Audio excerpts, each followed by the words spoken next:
المصطفى سيدنا رسول الله صلى الله عليه وسلم وعلى آله وصحبه وذريته وآل بيته الكرام الراحمون لله بشير القوم وآله بالرحمة يصل وعلى شؤون القرآن الراحمون لسانه وعلى كل شيء الشاهد وعلى من سبيل الهجر والدينا والديكم ودين والدكم ودين الصدقاء نعم صلى الله عليه وسلم لقبول حاجات الحاجة معاذ وواجب والآخر يسكن الصلاة الفاتحة.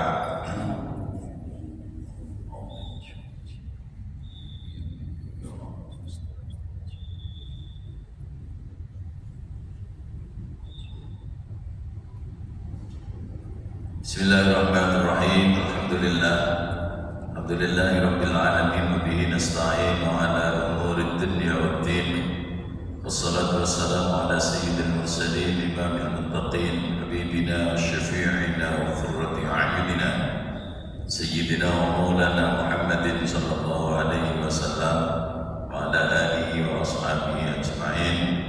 والله سبحانك لا علم لنا إلا ما علمتنا إنك أنت العليم الحكيم. تب علينا إنك أنت التواب الرحيم. ولا حول ولا قوة إلا بالله العلي العظيم. Amma ba'd.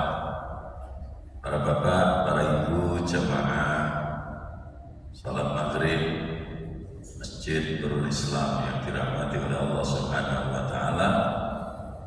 Marilah di kesempatan malam hari ini kita awali majelis dengan terlebih dahulu mengaturkan rasa syukur kita.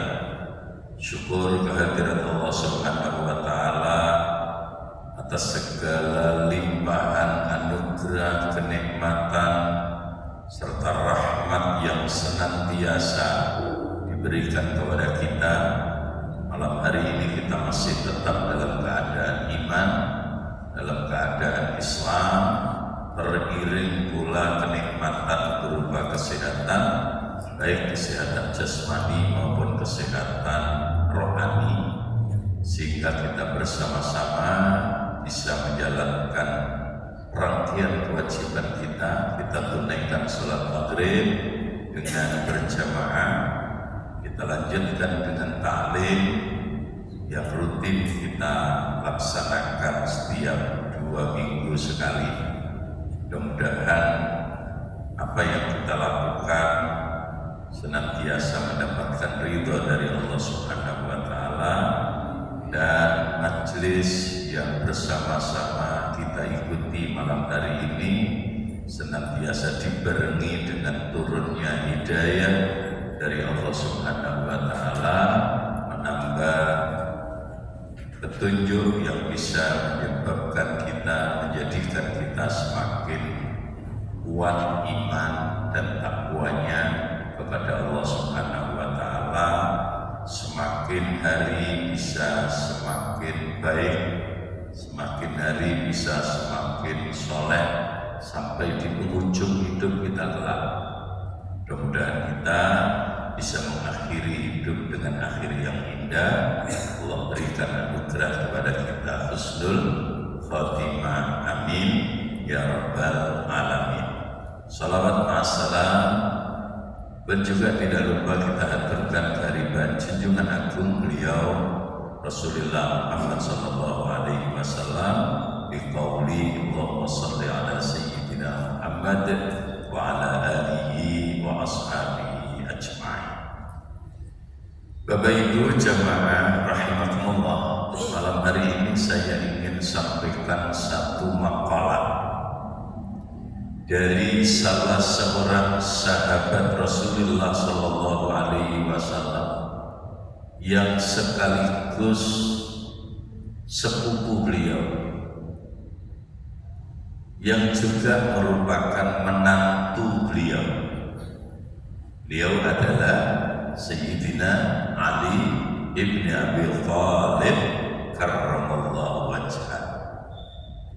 Dan kita semua tahu bahwa Ali itu memiliki kecerdasan yang luar biasa.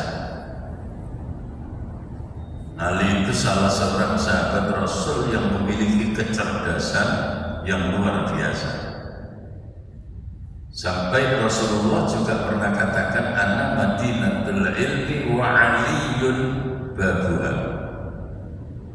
Jadi Rasulullah itu memberikan penggambaran bahwa kalau beliau itu adalah gudangnya ilmu, maka pintunya itu adalah Ali bin Abi Thalib. Saking cerdasnya, saking pandainya, itu Ali bin Abi Thalib. Beliau pernah menyampaikan satu makalah. Apa yang dikatakan oleh beliau? Laula khamsu hisalin lasaran nas kulluhum salihin. Ini menjadi catatan penting buat kita.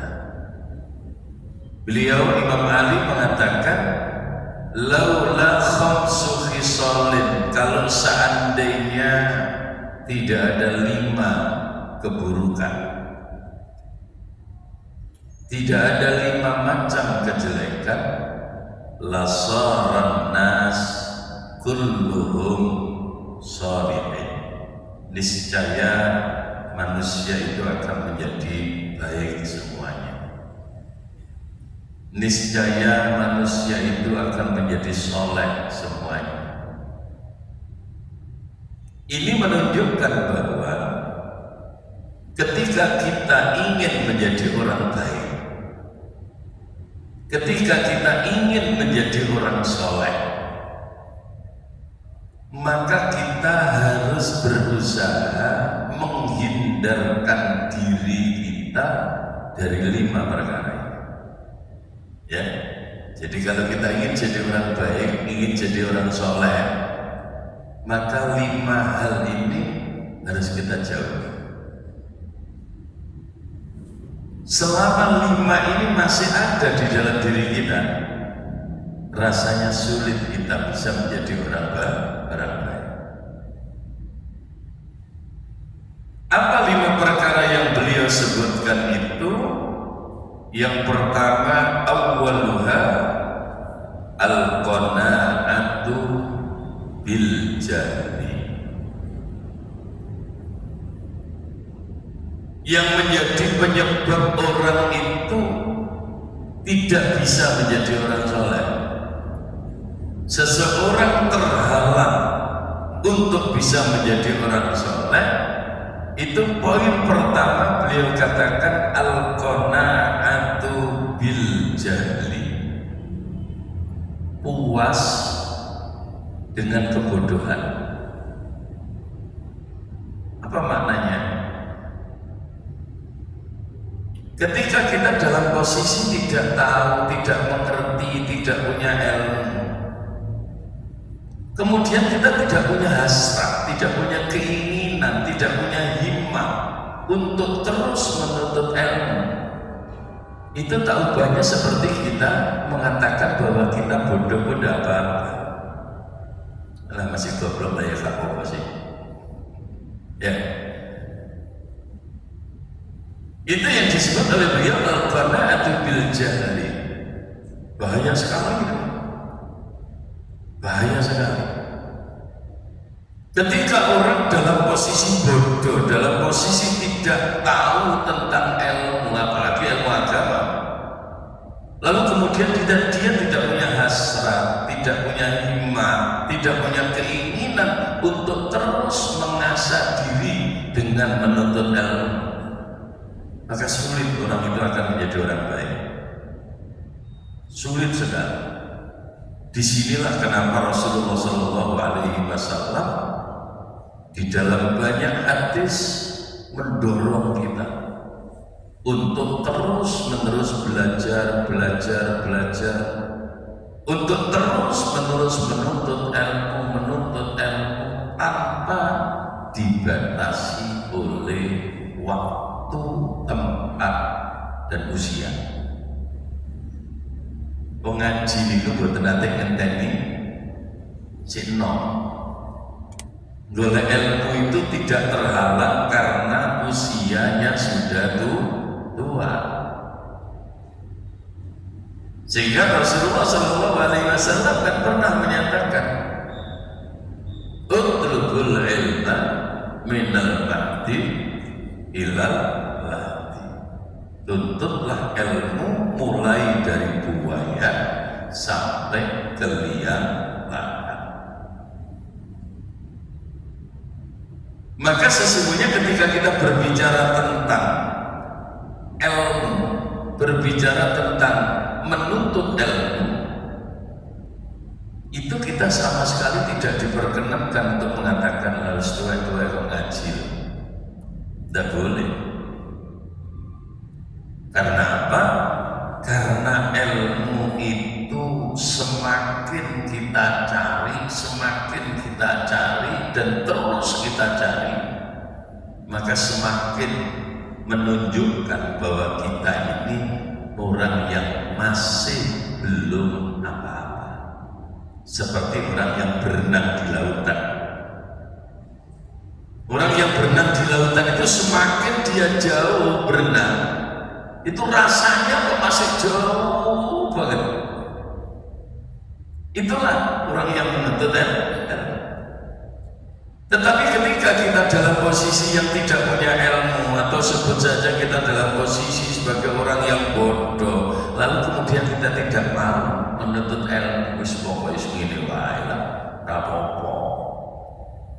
Itu resikonya besar sekali. Resikonya besar sekali. Orang yang semakin banyak ilmunya, semakin banyak wawasannya, maka dia akan semakin pandai menghargai orang lain. Sing cocok nyalah nih wong, itu biasa nih, rapatnya pinter. Gitu. Sing senengane nyalah nih wong, itu biasa nih, rapatnya pinter. Wah, begini mana? Gampang sekali, seolah-olah dia paling hebat. Insya Allah, itu justru menunjukkan kebodohannya. Orang yang ilmunya semakin banyak, ilmunya semakin luas, wawasannya semakin luas, maka kemampuan menghargai orang lain itu akan semakin tinggi. Kenapa? Karena dia semakin tahu bahwa perbedaan demi perbedaan itu selalu ada dalam kehidupan itu.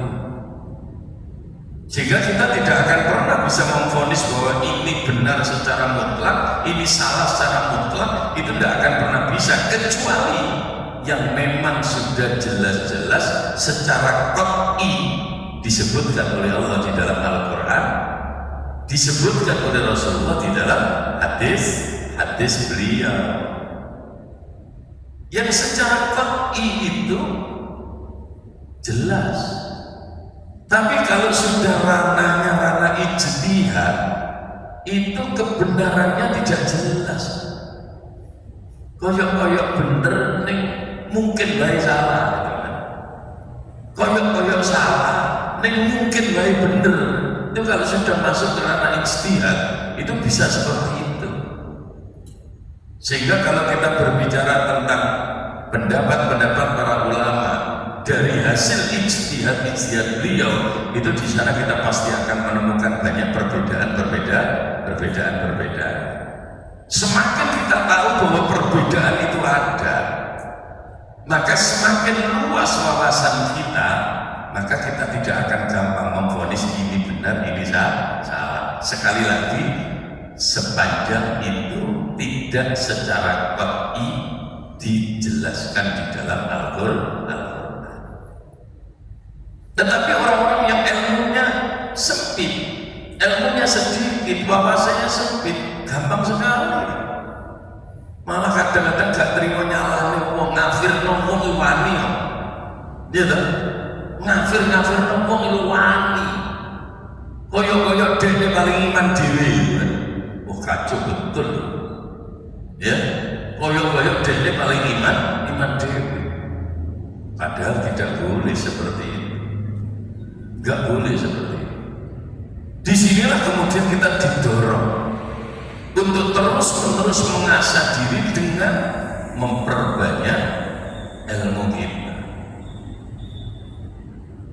Dalam posisi kita sudah punya ilmu sekalipun, kita tidak boleh puas dengan apa yang sudah ada di dalam diri kita. Ketika kita sudah merasa puas dengan urusan ilmu, itulah awal dari kerusakan yang ada dalam kepribadian kita. Ya, dan itu kita saksikan betul kan di media sosial. Orang yang suka komen di medsos itu biasa nih rahmatnya pinter belas, iya loh, justru ngetokno goblok malah, iya loh, dikit-dikit di komen, emang dia tahu kok kemudian gampang sekali mengkomen, apalagi komennya itu isinya menjustis seseorang, menghakimi seseorang. Wah, parah kalau sudah seperti itu. Makanya sulit jadi baik kalau sudah seperti itu. Bagaimana kita bisa menjadi orang baik kalau kita tidak ngerti? Ya kan? Bagaimana kita bisa menjadi orang soleh kalau kita tidak punya modal ilmu? Karena itu benar apa yang disebutkan oleh Sayyidina Ali bin Abi Thalib, kalau seandainya seperti itu, kalau seandainya orang-orang itu tidak puas dengan kebodohannya, artinya dia terus-menerus menambah ilmunya, maka potensi untuk menjadi orang soleh itu menjadi semakin lebar. Potensi untuk menjadi orang baik itu akan semakin tinggi. Ini yang pertama yang beliau katakan. Ya. Kemudian yang kedua apa lagi? Yang kedua beliau katakan wal hirsu ala dunya. Ya. Wal hirsu ala dunya, tamak dalam urusan dunia. Nek ambek ilmu gak patek semangat, nek ambek duit kalau dengan ilmu itu tidak punya himmah sama sekali. Tapi kalau sudah bicara urusan dunia, baik alamat ini. Alamat banget dari mengapi uang elera bentak ini model ngono ini. Karena bagaimanapun juga orang yang tamat dalam urusan dunia itu sangat berbahaya sekali. Orang yang tamat dalam urusan dunia itu bahaya sekali. Sehingga Rasulullah SAW pernah menyatakan hubbud dunya ra'su kulli khati'ah. Cinta terhadap dunia itu adalah pangkal dari segala bentuk kesalahan. Jadi nek dhewe wis kadung kelebon penyakit sing arane hubbud dunya, maka potensi berbuat salah, potensi berbuat jelek, potensi berbuat jahat itu besar sekali. Jadi nek wis kadung kelebon sifat hubbud dunya itu Masya Allah. Orang yang kalau sudah dalam urusan dunia itu ambisinya tinggi sekali, maka pasti orang yang semacam itu tidak akan pernah berpikir tentang baik atau buruk, halal atau haram, karena dia ambisinya besar sekali. Sing penting oleh, sing penting akeh, sing penting dadi. Sekarang kan lagi tren ya. Sing penting dadi, urusan coro gak penting halal haram, sing penting dadi. Kenapa? Karena ambisi terhadap dunia itu ada di hatinya dengan volume yang sangat tinggi. Ya, ini yang disebut dengan hubbud dunia. Banyak orang yang punya sifat ini. Rasulullah pernah memberikan penggambaran betapa di akhir zaman ini Kata beliau saat itu, di akhir zaman nanti umatku itu seperti buih di lautan, seperti buih di lautan, koyok untuke segoro. Apa artinya untuke segoro? Ngomong ombak ngalor gitu, ngalor ombak ngidul gitu, ngidul. Tidak punya kekuatan apa-apa kan buih itu. Gorono melok rono gor ini melok ini. Sehingga kemudian ketika Rasulullah cerita seperti itu, para sahabat ada yang tanya, ya Rasulullah, apakah saat itu umat ini jumlahnya kecil? Apakah umat ini jumlahnya kecil? Rasulullah malah kemudian menjawab, enggak. Umat saat itu justru menjadi jumlahnya sangat besar. Lalu kenapa mereka bisa seperti buih di lautan? Maka jawabannya, karena kebanyakan di antara mereka sudah terjangkiti penyakit yang disebut oleh beliau dengan penyakit wahan. Penyakit wahan. Sahabat kemudian tanya, wa ma wahnu ya Rasulullah, apa penyakit wahan itu ya Rasul? Maka Rasulullah kemudian menyatakan, qal hubbud dunya wa karahiyatul maut. Cinta terhadap dunia, lalu kemudian takut dengan mati. Takutnya terhadap mati itu bukan karena dia belum siap dengan amal-amal solehnya, tapi takut dengan mati itu karena kekhawatirannya terhadap urusan dunia. Aku mati di pabrikku siapa sing ngerawat ngono. Ya. Aku mati terus perusahaanku siapa sing nangani. Jadi yang ada dalam pikirannya itu cuma dunia. Ini yang disebut dengan penyakit wahan, hubbud dunya wa karahiyatul maut.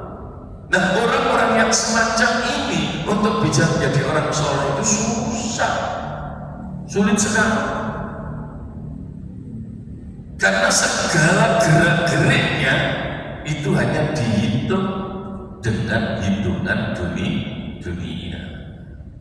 Kalkulasinya selalu memakai kalkulator. 5 tambah 5 kudu jadi 10. Ya, 3 kali 4 kudune 12. Dia lupa bahwa ada hitungan yang di luar kalkulator. Nek ngandel, aku orang yang bongkono, ngomong takoi. 3 kali 4 berapa? 3.000. Loh kok iso? Abrik foto 3 kali 4 jawabannya 3.000. Ya artinya apa? Banyak hal-hal yang tidak bisa dihitung dengan menggunakan kalkulator. Apalagi kalau kemudian kita ingat dengan pendekatan iman bahwa segalanya ini diatur dengan qada qadarnya Allah Subhanahu wa taala, maka kita tidak bisa hidup dengan perhitungan akal kita sendiri. Sampai duwe modal hitung-hitungan, nek ngene tak pelayan ngene, tak gawe bisnis ngene, kok dadi sampeyan. Benar kan? Bisa benar, bisa tidak kan? Iya. Bisa benar, bisa tidak. Ketika Allah menghendaki hancur, siapa yang bisa menghalangi? Ketika Allah menghendaki jaya, siapa juga yang bisa menghalangi? Artinya apa? Bahwa segala sesuatu di kehidupan kita ini harus tetap kita yakini semua terjadi dengan qada qadarnya Allah Subhanahu wa ta'ala. Maka terhadap urusan dunia itu jangan berlebihan, biasa-biasa saja. Wong dhewek urip nek dipikir-pikir mung putus kok sak piring wae. Iya ta? Dewe urip asline butuh sego sapi urip. Ya. Ngapunten, Pak. Kira-kira nek kula tangga, kalau saya nanya, penting mana nasi satu piring dengan punya Alphard? Penting mana? Ya. Punya nasi sepiring dengan punya Innova, itu penting mana?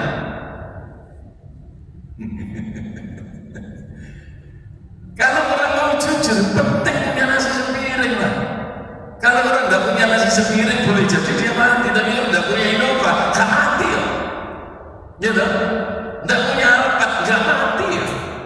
Tapi nggak punya nasi sepiring, itu bisa mati kan? Ya sesungguhnya hidup itu seperti itu kok. Lalu kemudian kita jangkau terlalu berlebihan sampai kecintaan kita terhadap dunia itu mengalahkan segalanya, hancur kehidupan kita.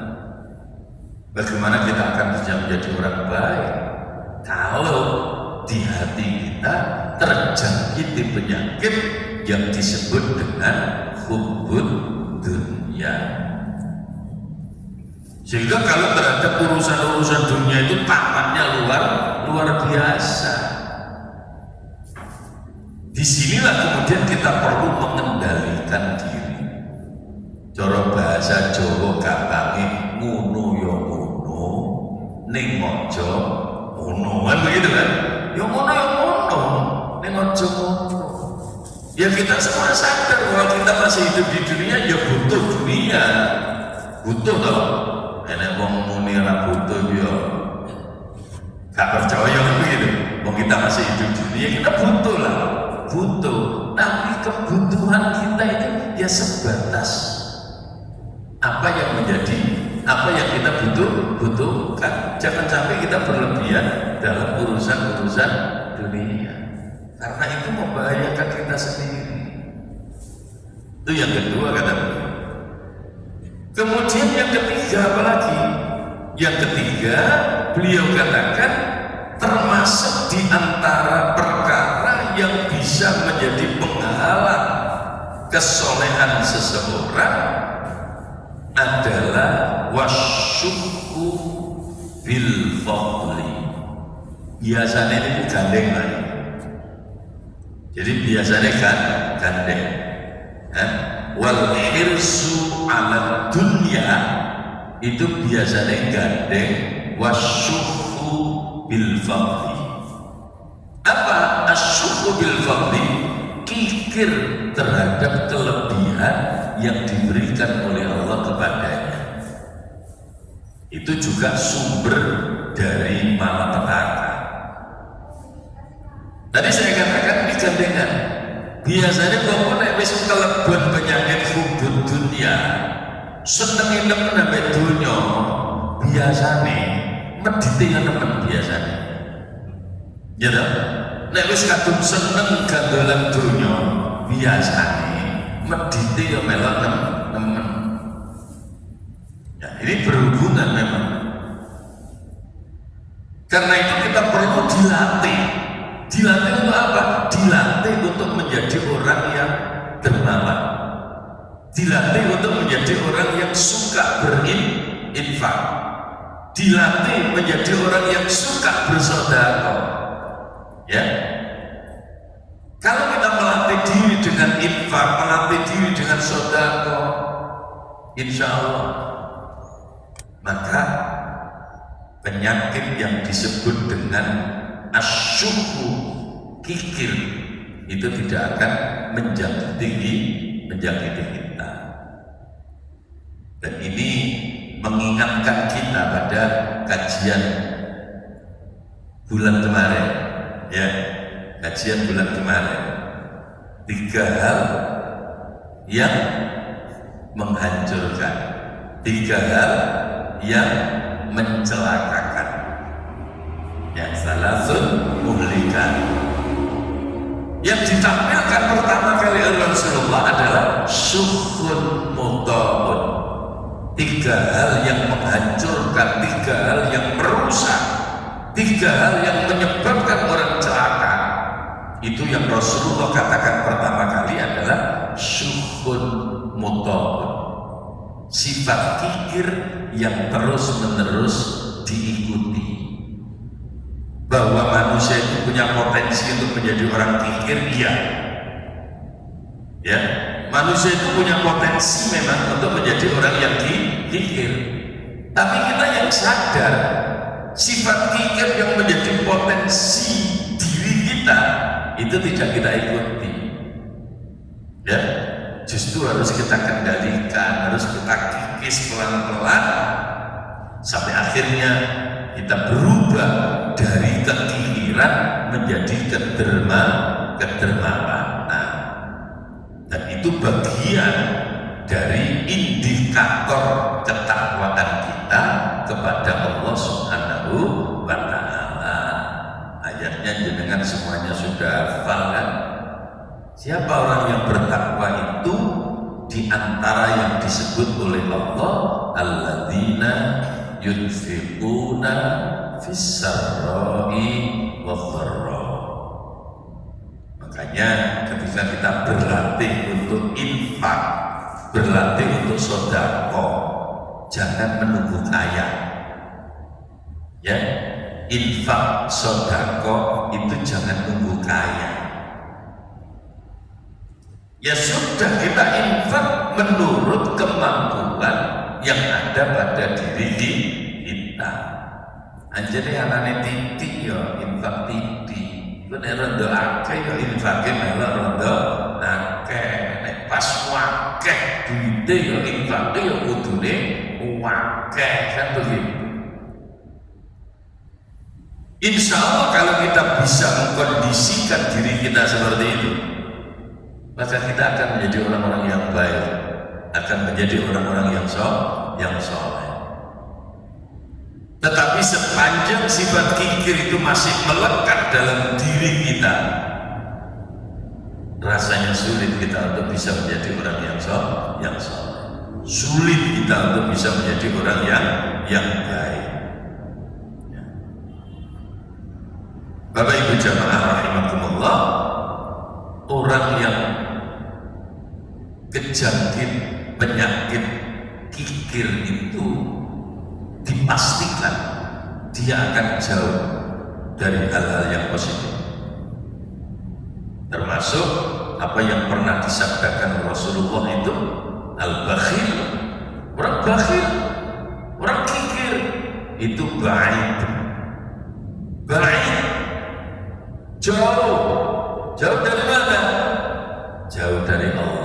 Ba'idun minallah, ba'idun minan nas, ba'idun minal jannah. Aduh kabeh karo Gusti Allah, aduh karo manungsa yo aduh, karo swarga yo aduh. Sing parek mek situ tok. Sing parek mek situ tok. Napa? Qaribun ilan nar, parek nang neraka. Berarti betul kata Imam Ali bahwa kebaikan seseorang itu akan terwujud ketika di hatinya ada sifat-sifat dermawan. Sebaliknya, kebaikan seseorang itu tidak akan pernah hadir kalau di hatinya masih memiliki sifat kikir terhadap kelebihan yang Allah berikan kepada dirinya. Ya tentu kalau sudah bicara kikir terhadap kelebihan itu banyak hal. Ya nek kebetulan contoh kita itu tadi urusan-urusan perduian. Ya, orang yang punya kelebihan terhadap harta lalu dia tidak mau infak kikir dengan hartanya. Orang yang diberi kelebihan ilmu lalu kikir dengan ilmunya. Ya, orang yang diberi kelebihan fisik oleh Allah kikir dengan tenaganya. Ya, tenagane kuat, yo awake nganggur. Ya, iki ning ngene kampung ana kerja bakti. Ra gelem kadang-kadang seperti itu. Ya, karena itu kita harus berlatih, melatih diri kita bahwa kelebihan-kelebihan yang Allah berikan kepada kita jangan sampai membuat kita kikir. Justru semakin longgar itu akan semakin baik untuk kita. Kemudian yang keempat kata beliau, apalagi yang bisa menjadi penghalang orang itu tidak bisa menjadi orang soleh, sulit untuk menjadi orang baik, terhalang untuk menjadi orang baik. Yang keempat kata beliau, waria fil amal. Kalau berbuat amal senengannya riya. Riya itu apa riya ini? Jangan ngomong riya dulure unggul ya. Ya. Jadi kalau berbuat baik itu dipamer-pamer, no. Ya. Ya, dipamer-pamer, no. Suka memamerkan amal-amal baiknya. Tapi yang begini jangan kemudian kita jadikan alat untuk menghakimi orang lain. Jangan. Jadi misalkan kalau di kampung ada orang yang baik, suka nyantuni anak yatim, nyantuni duafa, tapi setiap kali membuat santunan, setiap kali memberikan bantuan, itu mesti nekan wartawan. Karena ngono iku jaro wae. Ojo terus ngomong, "Riyak wae ojo ngono." Ya, ini hanya untuk kita. Artinya apa? Ini adalah bahan untuk memperbaiki diri kita, bukan untuk menghakimi orang lain. Bahwa ketika kita melakukan kebaikan apapun bentuk amal baik kita harus semaksimal mungkin berusaha mengikhlaskan amal-amal kita. Jangan sampai kita bersikap riya, jangan sampai kita bersikap pamer. Karena apa? Karena ketika kita melakukan satu kebaikan dengan niat untuk memamerkan, dengan niat untuk ditunjuk-tunjukkan kepada orang lain, khawatir apa? Khawatir kita malah terperangkap pada satu predikat yang disebut dengan pendusta agama. Jadi kan hafal kan? Karena sering kali dibaca. Ara'aital ladzi yukadzibu bid-din fadzalikal ladzi yad'ul yatim wa la yahuddu 'ala ta'amil miskin. Fawailul lil musallin alladzina hum an salatihim sahun alladzina hum yura'un wa yamna'unal ma'un. Itu indikator yang gamblang disebut oleh Allah di dalam ayat tadi. Tahukah kamu siapakah pendusta agama itu? Allah katakan seperti itu. Tahukah kamu siapa pendusta agama itu? Maka Allah kemudian menunjukkan, ya, mulai dari apa? Yahuddu ala ta'amil miskin. Ya, ara'aital ladzi yukadzibu bid-din fadzalikal ladzi yad'ul yatim. Ya, menghardik anak yatim. Kemudian apa lagi? Yahuddu ala ta'amil miskin, menolak untuk memberi makan kepada orang miskin. Kemudian apa lagi? Fawailun lil musallin alladzina hum an salatihim sahun. Sholat tapi sholatnya lalai. Gimana sholat lalai itu? Ya dia sholat tapi sholatnya cara bahasa gampangnya sembahyang jangan PDW lah. Lalai dalam urusan waktu, ya, lalai dengan syarat rukunnya sholat. Yang penting sholat basah kayu wis pokoknya sholat itu jenenge sembrono kan begitu.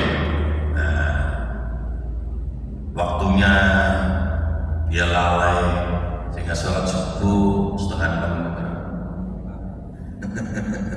Sholat subuh setengah 6 ini ya jadi arek-arek gak bahaya sekarang.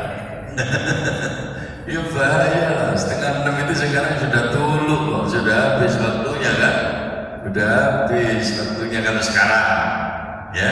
Nah, sekarang sudah tuluk itu ya. Akhirnya kalau sholat subuhnya waktunya habis itu kan jadinya niatnya berubah kan. Sholli fardhu subhi raka'ataini kamanan lillahi ta'ala kan itu. Ya kamanan. Kesiangan. Nah, Masya Allah itu bahaya betul. Jangan sembrono dengan sholat. Kemudian dilakukan apa lagi? Yang keempat, alladzina hum yura'un. Orang yang mendustakan agama itu diantara indikatornya kata Allah yura'un, seneng pamer. Seneng pamer, ngelakoni apa itu dipamer-pamer nih. Tapi sekali lagi pamer itu tetap kaitannya dengan hati. Jadi makanya saya katakan tadi jangan menjustis orang. Jadi kadang-kadang orang itu melakukan kebaikan memang sengaja dia tunjukkan ke orang dengan tujuan memberi motivasi. Itu ya api ekonomi gitu kan? Ya bukan untuk kebanggaan diri, tapi ingin memberi motivasi kepada orang lain. Nah ini makanya niat pamer apa tidak itu kan balik ke hatinya sendiri. Maka kita hati-hati jangan menjustis orang lain.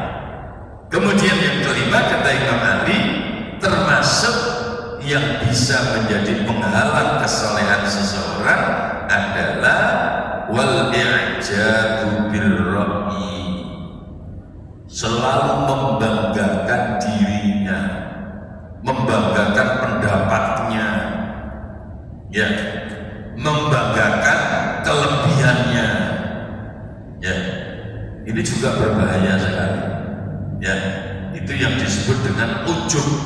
Ujub itu bahaya.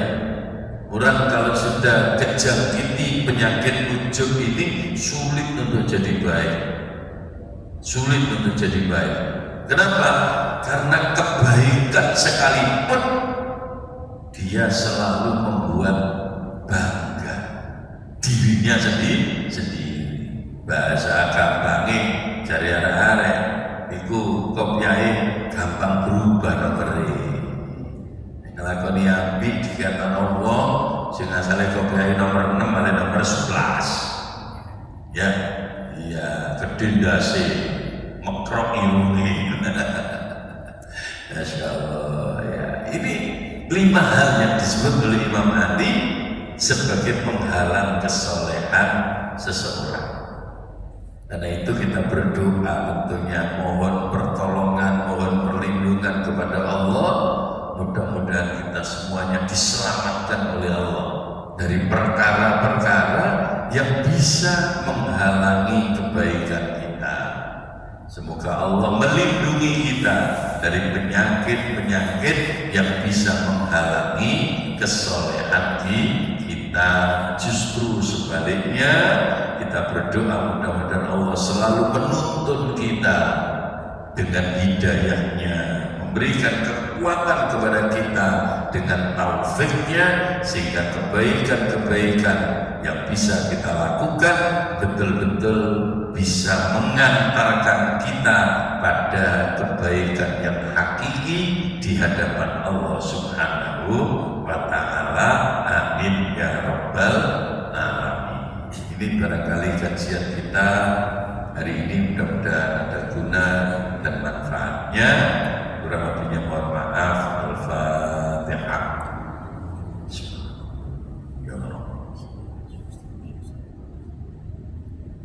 Bismillahirrahmanirrahim. Wa sallallahu wa sallam ala sayyidina Muhammad wa ala alihi wa ala nabiyyina wa sallam.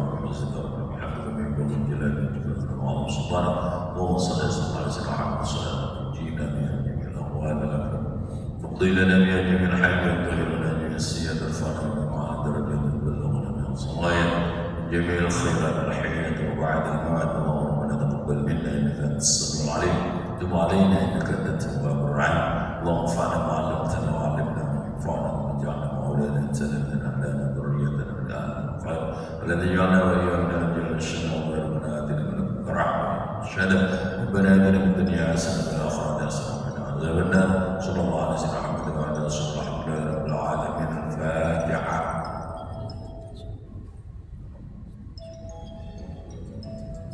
السلام عليكم ورحمة الله وبركاته. اللهم صل على محمد وعلى ال سيدنا محمد. الله اكبر الله اكبر الله